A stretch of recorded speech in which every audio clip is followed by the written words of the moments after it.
En interview avec Télé Loisirs, Caroline Vigneault révèle avoir séjourné à l'hôpital peu après avoir appris la mort de son père. Récit. Caroline Vigneault reprend la route en 2024 avec son nouveau spectacle In Vigno Veritas. Caroline Vigneault s'y confie sur le deuil de son père en 2019.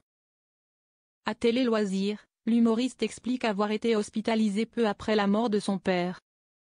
Après une pause de 5 ans, Caroline Vigneault reprend la route en 2024. L'humoriste sillonne la France avec un nouveau spectacle intitulé In Vigno Veritas. Roubaix, Meaux, Besançon, Poitiers et Bastia accueilleront son One Woman Show rodé à Paris le mois dernier. L'ancienne avocate a également prévu de faire un détour par le Luxembourg et la Suisse.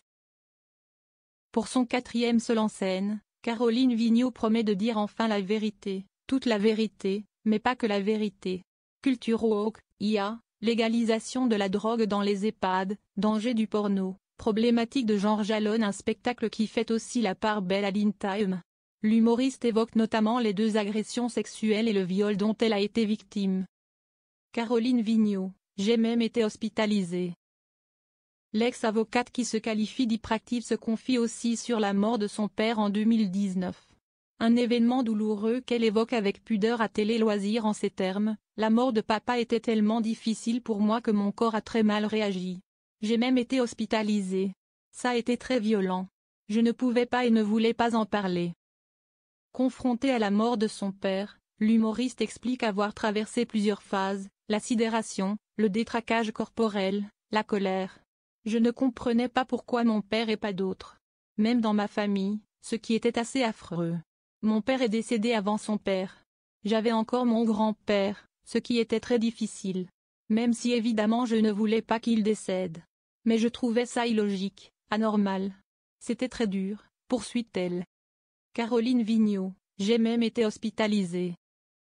L'ex-avocate qui se qualifie d'hyperactive se confie aussi sur la mort de son père en 2019.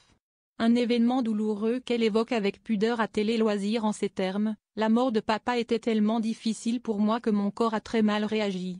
J'ai même été hospitalisée. Ça a été très violent. Je ne pouvais pas et ne voulais pas en parler.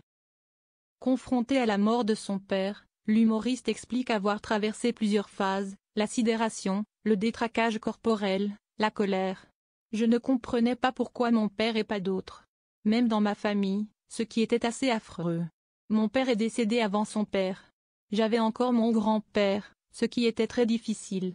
Même si évidemment je ne voulais pas qu'il décède. Mais je trouvais ça illogique, anormal.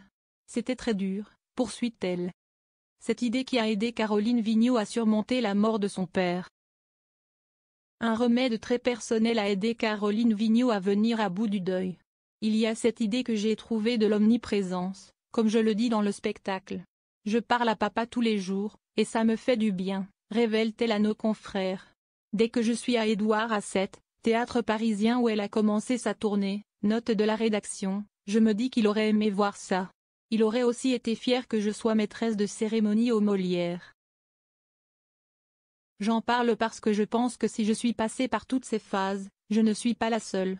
Il n'y a pas une personne décédée qui serait heureuse de savoir ses enfants malheureux. L'idée est de dire, on va en rire pour montrer que c'est possible même si le deuil est une étape très violente, conclut l'humoriste attendu à Roubaix le 15 mai prochain.